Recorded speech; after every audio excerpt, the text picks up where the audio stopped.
Hello, everyone, and welcome to the Goiter. I mean the Crusher. I'm your host, John Fetterman, and I'm here with Susan Olsen today. Susan, how you doing? I'm doing great. Hey, John, you actually made sense the other day. I can't remember what you said, but Uh, Listen, I think you're coming around. if it wasn't for this Goiter, I'd be taking over show business right now. But all right, Yeah, you and Zelensky. hey, tell me. You know what? Let's start with the cookies because I have enough serious stuff to talk to you about. Talk to me about cookies and the Nordic tradition. Well, the reason why Santa Claus wears red and white is from the old pagan rituals of the way far north people, like my people, Scandinavians. Um, During the Yule Fest, they would collect Amanita muscara mushrooms, and it was all about tripping. And the the shaman would come through a hole in the yurt, whatever they're called, which is like a Yeah, chimney. Um, the people, it's best if either you dry the mushrooms, so they would hang them on trees, so that's like ornaments, um, or you look for reindeer who were tripping, who had eaten some. there's a Swedish shaman. Is what Uh, you're saying? Yeah, Norwegian, the Okay. Samis. Okay. These are all primitive, pagan rituals, and so they would look for the tripping reindeer and wait for them to pee and eat the yellow snow, and then go trip, or they would hang the mushrooms on the tree. So this is where a lot of these rituals came from that formed Santa Claus. So Santa is in red and white, like the Amanita muscara mushroom, and apparently the mushrooms make you feel like you're flying, and Yeah, they make that's for everything sure. seem small. So that's where the elves come in. Are Uh, you Norwegian or are you of Swedish descent? I'm Norwegian, mostly Norwegian, but I'm 87% Scandinavian, and the and you're rest is 100 like and you're 100% looking for tripping reindeers. Where did you get this knowledge? I mean, this is some important the shit. interwebs. The interwebs. I thought this was like your grandmother told you this. No, I I thought don't think Grandma she was Olsen even told aware you of it. this. No, no.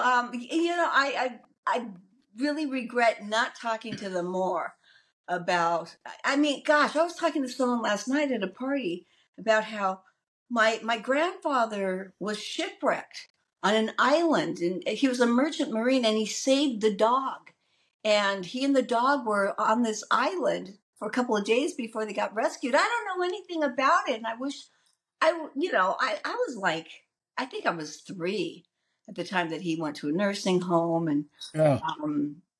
I just never really got to know them, and I didn't interview my father like I should have. And I've recently gotten in touch with my Canadian roommate, whose mother is still alive and adorable, and I'm like, hey, you've got to get video of her. You have to Yeah. You know interview what? her. I agree with that. Before my father passed, I sat down and wrote his autobiography, and Ah, he was at the point where like he would be repeating because he was on the way down.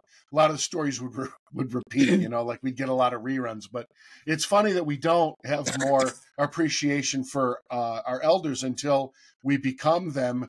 And you and yeah. I are a little bit older now, and probably thinking, wow, it'd be nice if the kids actually listened to our experiences or the experiences of our fathers, and I think about Yes. that for sure. Yes, and you regret it, because like now there's nobody. Even my oldest brother knew the most about the family, and he passed away. And so there's nobody that can answer any of these questions. And Yeah. especially when you have heritage from another country. And Yeah. like my father didn't speak English until he was 5.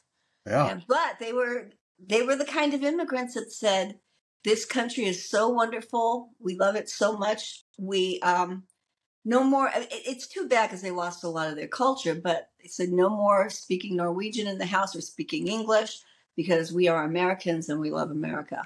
Well, it's interesting. I wish I had this in front of me, but everybody, someone pointed this out in something I read recently. where the Statue of Liberty inscription, give me your tired, it's you're Mm-hmm. yearning to breathe free. But they said, I'm gonna have to dig this up for next time. But there's a line that no one knows about that inscription. They never mention it on that inscription that indicates that you need to leave the old world behind, because we're here to build something new, with these ideas, American ideals. Oh, Leave that, because, we've talked a lot about these things, you and I, but we're not really good at insisting that people assimilate anymore. And I think we pay a very heavy we would price for that. be. You and I would be if we were in charge of things. Yeah. Yeah. But you have to remember, I mean, as I've said to a few people, look, it's not about being kind-hearted. The people that are going along with this are being kind-hearted. Most of the so-called liberals really have good intentions, but they're not seeing the outcome. The people that are in charge of all these rules, I mean, the first thing that a president's supposed to do is to protect the borders and to protect his own people. And in my opinion, Biden is committing treason every single day. And I you agree. have to understand, they want this to turn out badly. That's correct. This is all intended to destroy this country, and I don't care how far left you are. I don't even think Meathead wants America to be destroyed. Yeah, no, I think Mike Stivic wanted legal immigration. No, it's interesting that you say that, because we're going to get to this, but it's all about the starting point, right? Like, my kids are in college now, right? I got a kid at UC San Diego, right? So I got a kid at UC San Diego, and he knows a lot of Jewish students, and they have to walk in groups because there's so much harassment now, and which is terrible. And it's interesting. It's like, what is your starting point in America? Because, like, we talk about earlier waves of immigration, and then people come here and they appreciate these liberties. We have at least a generation. I'm going to sound like an old fart saying it, but we have generations of people who start with all the benefits of all this blood that's been spilled to create all of this, and they feel entitled to all of this. And it's not the way it is. Yeah, I mean, I see videos of people having a fit because they were misgendered. It's like, you need to go to a war zone. You need to know what's worthwhile to have a fit about. Yeah. No, I mean, we live in a very narcissistic society, and it's almost like we need a good spanking. And the problem is, it's like being seated next to the guy on the plane who decides that he'd like some fresh air, and he opens the door. Well, maybe he's stupid, but he's just killed everybody else on the plane. That's right. Well, listen, look, you have situations now we'll talk about borders in a sense. Look, in the Netherlands, Geert Wilders has been. Leave it? Well, he's one. Look, he could leave the country at some point. But here's the thing: I'm very suspicious, Susan. Every time I hear some leader in Europe being called a right-wing kook or some far right-winger, a lot of the time it's just people who are saying, we can't handle any more waves of illegals and migrants coming in here and not wanting to assimilate.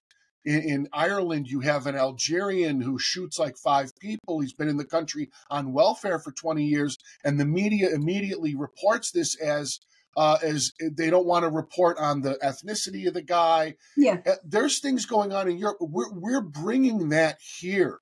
Oh yeah, we're not learning any lessons from them, and the media is swayed, because the media is bought out by the government, and the government wants this. The government wants dissent and disorder and chaos. Isn't that the handbook for Marxism?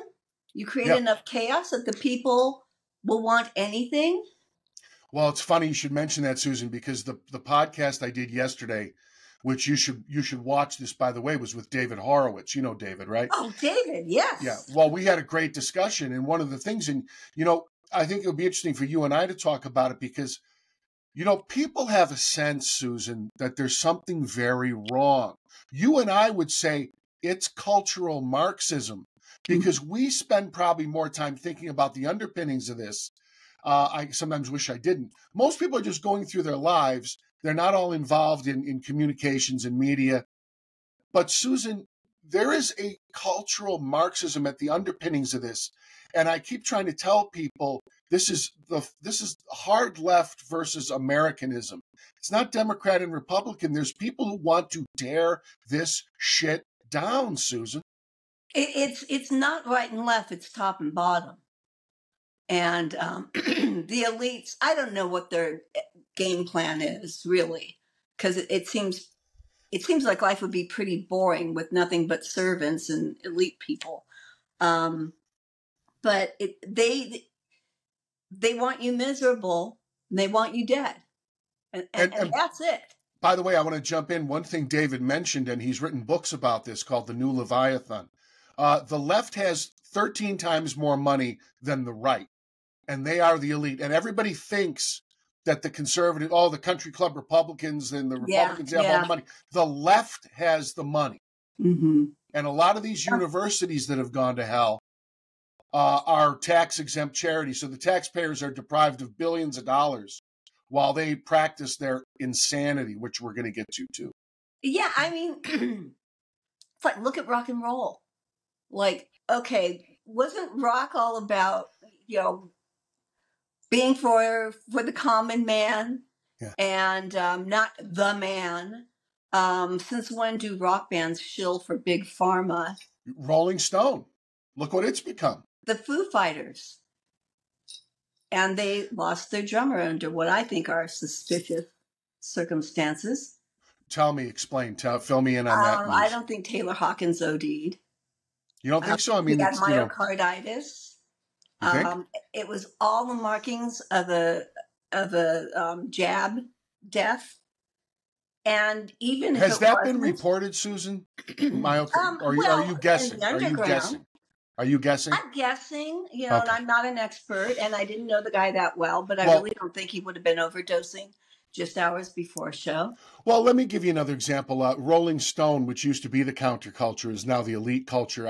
I understand secondhand. I haven't looked it up because I haven't looked it up, but evidently they've published a Henry Kissinger obituary that's something to the tune of war criminal, good riddance.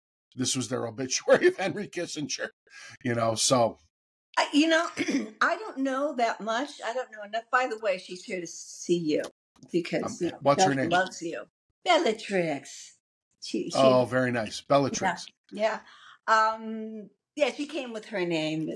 Anyway, she loves you. She got on the show last time. Yeah, well, she likes the new backdrop here. She likes does. It brings out the animal in her. Yes. All right. So, okay. Well, listen, let's get down to some serious business. We were talking about, since the last time I spoke to you, Claudine Gay, the president of Harvard, and then you had the president of MIT, and all these universities were called in front of Congress. And I want to say, thank God they were called in front of Congress. I'm going to tell you. So, here's the thing, Susan. Look, these universities, with regard to anti-Semitism, they can say, it's just free speech. But now you and I know that this is more about what they're willing to tolerate in their code of conduct. Because if somebody was harassing Latino or Black kids at a university, chasing them into a corner, and on the basis of their race, they would be expelled, they would be suspended, and the college would tell them, this is not your soapbox. If you want a racist soapbox, go find another soapbox. But Susan, when it's Jews, it's a freedom of speech thing. And it depends on the context. Give me your thoughts since the last time I spoke to you. Well, I mean, if it isn't clear to anybody that's listening, if it is not clear to you that we have a two-tiered system of justice, you need to pay more attention. I always, people ask, well, you're very patient with people who don't agree. And it's like, look, I always figure that if I spend 3 to 4 hours a day listening to podcasts. I don't expect other people to do that. I do think, though, that most people, if they knew what I know, they'd probably agree with me. But you just have to realize that there's a ton of propaganda, but but you have to discern what's real and what isn't. If you don't see, there's a two-tiered system here. If some white group wants to talk on campus, no, they can't. Black group wants to talk, yes, they can. Look at the difference between the Summer of Love riots, where people actually were armed. They burned down businesses. They created tons of damage, versus the January 6th people. There are people on January 6th. Yes, there are people that did bad. I'm not saying everybody was innocent and good, but it's nothing compared to what happened during the summer. And look, the vice president and of the United was armed. The vice president, they weren't armed. The people there were plants. The whole thing was a setup. The police let people in, and there are people still in solitary confinement because they went in and took selfies. There's a guy getting 20 years who wasn't even there. Now, if that doesn't scare the crap out of every living American, you're not paying attention. And Susan, I'm going to tell you, think of these endowments that places like Harvard are sitting on. The head of MIT, who was grilled, thank God, by Stefanik, good for her. They told the Jewish students at MIT, there are places that are not safe for you to go. Now, Susan, if you told that to any other minority, you would have a big problem. And I'm going to tell you, this is like physically endangering people. No one asked them what they thought about. It's just because they're Jews. No one's asking them for politics. They're hounding them because they're Jews. And then they smugly sit there and say, oh, it depends on the context. Yeah.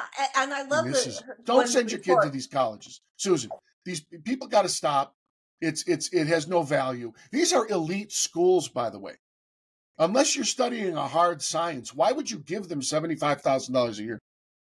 Well, right. Frankly, I'm glad my son isn't in college. We know, anybody out there, look up the Frankfurt School. This stuff started, that was the whole plan. They did not, after World War II, they did not succeed in getting the West to be communist. And using the word communist, that sounds extreme. So let's just say globalist or authoritarian. This was the plan, to infiltrate education and entertainment, which they've definitely done. Did you see the way Saturday Night Live skewered? I'm glad you brought that up, Susan. Here's what happens. Saturday Night Live, which I have had a hard time watching in decades. But it's interesting that generation, Susan, they mocked the woman who was pursuing the anti-Semites rather than mocking the people who were covering for anti-Semitism. Yeah. And that blew my mind. But I'm going to tell you a story. When I was in Improv Olympic back in my acting days in Chicago in the early 90s, I remember a certain head writer for Saturday Night Live was in our class. And he ultimately ended up at Second City, Saturday Night Live. He ultimately ended up winning an Oscar for the screenplay for The Big Short. And this is a guy I like, okay, Adam McKay. And I like the guy. But I remember at the time that Del Close, who taught us and taught Belushi and taught all of them, John Candy Gildenrad, Dana, he taught all of them. Del and Adam and some other guys there, they were all fascinated by the work of Noam Chomsky. Oh. And I just remember other guys, not just to call out Adam, but I remember some other people of my age having this disdain for Israel. And I was like, wow, what's going on here? I guess that's just the way liberalism's going, and it was disappointing. Now we fast forward over the years. And the people I mentioned, and there were other people, by the way, Tina Fey was in those classes. I was not close with her, but she was there. And she once suggested on Saturday Night Live that the Iraq War was for Israel. She said this on Weekend Update.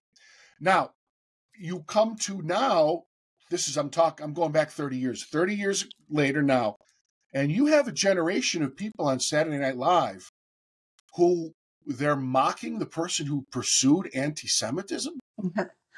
And I'm like, man, the virus has just encroached.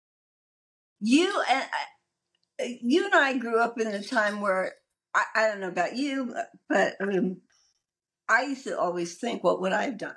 What would I have done during the Holocaust? Would I be somebody turning in my neighbors, or would I be hiding people in the attic? And I always said, I'd be the one hiding people in the attic. But I mean, now people are faced with this question, and look at the side that they're taking, which is remarkable. But I read an article, gosh, probably 15 years ago, that said Israel is not the cute puppy anymore. It's not the cute little underdog.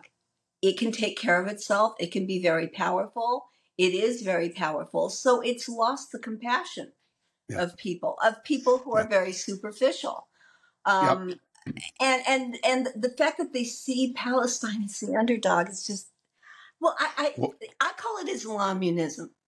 And it's always been at the far left, communists, totalitarians, collectivists, whatever you want to call them, have used Islam. Yep. Do And listen, there's a great book by Paul Berman that came out just after 9/11 called Terror and Liberalism. And a lot of people on the left have always romanticized terror. Golda Meir said that they love us when we are weak. They'll empathize when we're crawling out of concentration camps, but they don't like us when we're strong. Yeah, and successful. Interesting. And see, it's also interesting, Susan, that 50 years ago, the Yom Kippur War was really the last time that armies that the Arabs put forth armies to go fight the Jewish state's armies. Ever since then, you have the Arafat tradition of, we're going to hide behind civilians, we're going to terrorize people, you're going to fight terrorists. We're not going to line up an army to fight you. And I think that is the thing, Susan. That is the piece that people are not getting. When they talk about civilian casualties and all this, they're under hospitals, Susan. Hamas is under freaking children's playgrounds. And that's not how war used to be conducted, but they have perfected this. And I think the world is just like going right over their head. Absolutely. That they're fighting people who are fighting from children's schoolyards. I got on the chat, and I was too late because he'd gone off the air. But Russell Brand, God love him. I love him a lot. He's come a long way. But he had some guy on who was going on and on about how Israel is attacking hospitals and schools. It's like, yes, because that's where Hamas gladly puts their children and women and innocent civilians in harm's way to shield themselves. And then fire from there. And Israel? And then fire from there. Yeah. Well, look, Susan, look, you're talking billions and billions of dollars of aid, literally billions of aid and things. You could have built, I wrote about this on my Substack. One man's Hilton is another man's terror tunnel. You could have built a Hilton. You could have built a Ferris wheel. You could have built a resort. Built a good hospital. You could have built hospital. You could have built golf courses. You could have had a resort. Think about this. No one talks about this. You have beachfront property in the Middle East. Your whole strip is a beachfront property. Most of the Middle East is just sand everywhere, right? You have beachfront. So why does Israel look this way and you look this way? You're not occupied. They gave it to you 18 years ago. Yes. You chose to build tunnels. There's no Jews in Gaza. You chose to build tunnels. You could have built a Ritz-Carlton. But then they couldn't call it an open-air concentration camp. They've seen it, and Jordan didn't absorb them. Egypt didn't absorb them because it's all about playing victimhood. Yeah. And we have enough people out here, especially younger generations, that are falling for it, hook, line, and sinker. Because look who's teaching them. For all the other BS. Because look who's teaching them. Yes. Look who's. David said this on the podcast yesterday. He said he went to. I can't remember which university, but it was some big. I think it was Dartmouth. He said it on yesterday's podcast with me. He said, I went to Dartmouth, and I talked to some conservative students, and they attended a class. Some of them said they attended a class on the Cold War. And he said, who's teaching it? And they said, a Marxist who wanted the Soviets to win the Cold War. That's who's teaching your kids. This is who's teaching your kids. He's saying, it's Marxist. Okay, let's finish with this, Susan. I go. I don't watch CNN, okay, but I go into the Me neither. gym. The gym is playing CNN. I have never once, not once, seen them showing footage of the 10,000 people a day who are entering this country illegally. Right. Now, I see it on, now look, you can say what you want about Fox, and I see it on Fox. Yeah. I see it on other news outlets, but in our mainstream media, 10,000 people a day Yeah, illegally. they got up to 12,000 the other day. It was like, and I don't see it, on CNN. No. We are living, you talk about a two-tier justice system. We're living in a parallel universe. Yes. Your thoughts. Half the country doesn't see any of this. Well, that's what makes it so hard, because you can't just go, oh, well, these people don't want to know the truth. No, they think that they're informing themselves, and they turn on the TV set and they are lied to. And it's very easy for them then to say to me, well, maybe you're being lied to, but keep looking. After a while, the facts start adding up. And come on, ask any liberal. We're getting this many people in per day. You can kind of convince them that that's happening, but they think it's all out of the goodness of our hearts. It's like, this is everywhere you go, self-checkout, Yep. robots making burgers. There are fewer and fewer jobs, and we're getting more and more people. How in the world is this sustainable? And listen, we're going to finish with this. I want some Christmas wishes for you. But I just want to mention, and this is a Christmas gift from me to everyone who wants to move to Canada, because they're all leaving for Canada if Trump gets in, right? And they never leave. But I just want to, They never leave. But I just want to say this. I want to say this. Do yourself a favor, everyone. Check the Canadian or New Zealand or Australia, wherever the hell you're going, because you got to flee. Why don't you look up their standard for immigration? Because they're not just letting you in. You have to show that you're bringing something to their country.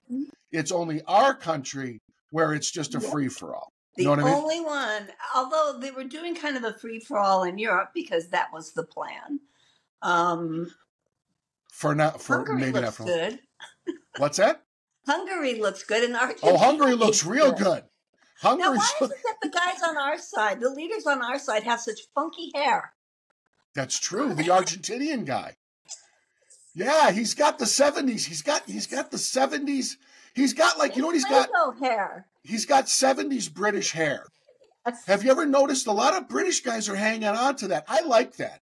And I listen, do too, actually. Well, you're a Brady, so you gotta love that. Yeah. Like with the mic, it's the pre-perm look. That's right. Yeah. Although none of the Brady boys got perms. But you're right. Well, Robert Reed had one, but it's you're right. It's the pre-perm. Yeah. It's the big, like the 80s or the late 70s, everybody had this perm. Should we go back to that? They had the helmet. Should we go back to that, Susan? I asked. No. Let's get into something important. Perms ever again. Never. No, not the perms, but the pre-perm. Should guys go back? I like hair. I also would like to see men stop waxing their chests and their arms and their legs. Men are supposed to be hairy. Okay, that's your right. backs and your butts, go for it. Get the lawnmower on those things. But men should have some hair. And that is our Christmas gift to you. Men, get that hair off your back. Get that hair off your ass. Listen to Susan. Leave it on your chest. Leave it on your chest. Yes, and your arms and legs. Arms, legs, chest, good. Ass and back, get it off. This is my Christmas gift to you. Ears. All right, Susan, I'm going to be calling. I'm going to call you. She doesn't have hair. No, she looks great. I'm going to be calling you a lot because I love doing the show with you, and I love it too. I wish you a Merry Christmas, and may you find all the tripping reindeers. And eat tons of yellow snow. And same to you. Happy Hanukkah, Merry Christmas, and Happy New Year. Thank you so much, Susan.